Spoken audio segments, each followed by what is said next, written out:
Ever worry about nasty things coming out of your basement? First we're going to do is take some sandpaper, Measure twice and cut once. Sanding is vital. Grab a Frost King faucet protector. Simply put, I teach women how to screw. And tamper too. Good morning, Philly. We all know that this storm is headed our way and we've got the rest of today to get prepared. Now, while you might be out buying milk and bread, for me, there's a few other survival tools, and that includes a nice bottle of wine. I've got some gourmet Italian cheese, and don't forget, you gotta have chocolate to go with it.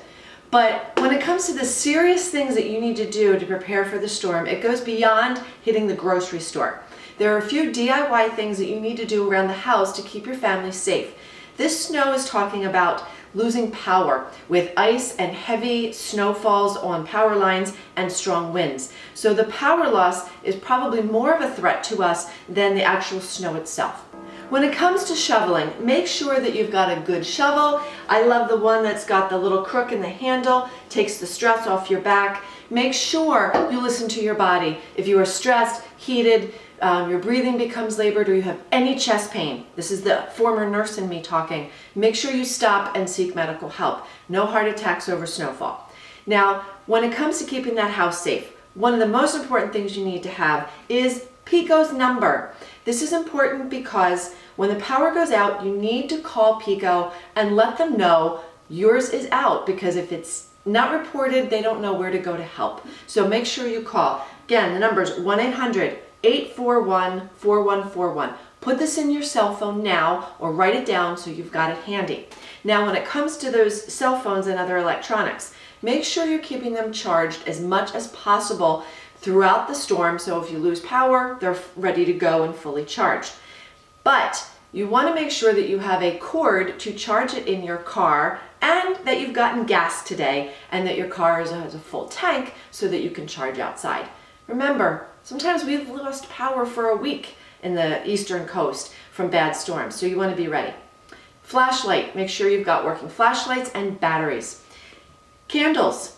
Candles are great to have around, but you want to make sure that you're using a jar candle. It puts off 3 wicks, a little bit more light, and it won't spill or tip like a taper candle will when it's in a candle holder. When it comes to your fridge and freezer, first, don't open them once the power goes out. Just keep them closed. If you must go in there because you're going to need access to milk, take the milk, the butter, whatever is an essential for you. You can even keep it outside in the patio in the snow because it's going to be cold enough for it there. But you can take Ziploc bags or empty soda or milk bottles, fill them 2/3 full with water, and put them in the freezer today. And then you will have created ice blocks.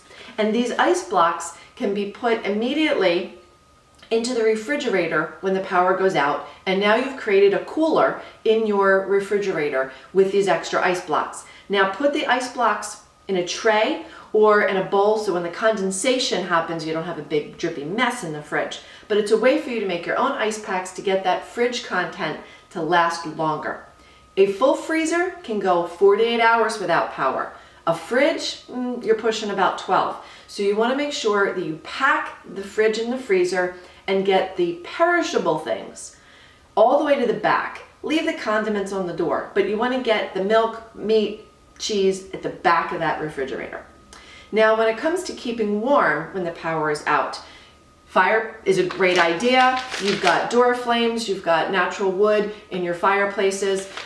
You want to be careful that you are doing it safely. Make sure that the flue is open. Make sure that you are keeping kids and pets away and using your head. If you're using a space heater, make sure you're keeping it away from any flammable things.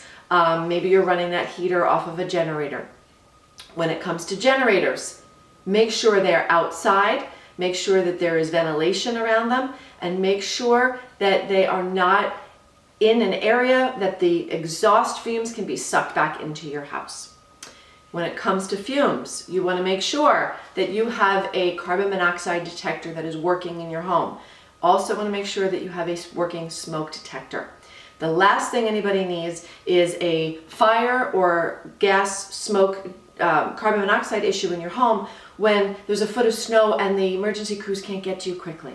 So be safe, be smart, shovel, get out there and have fun too in the process, and enjoy the snow.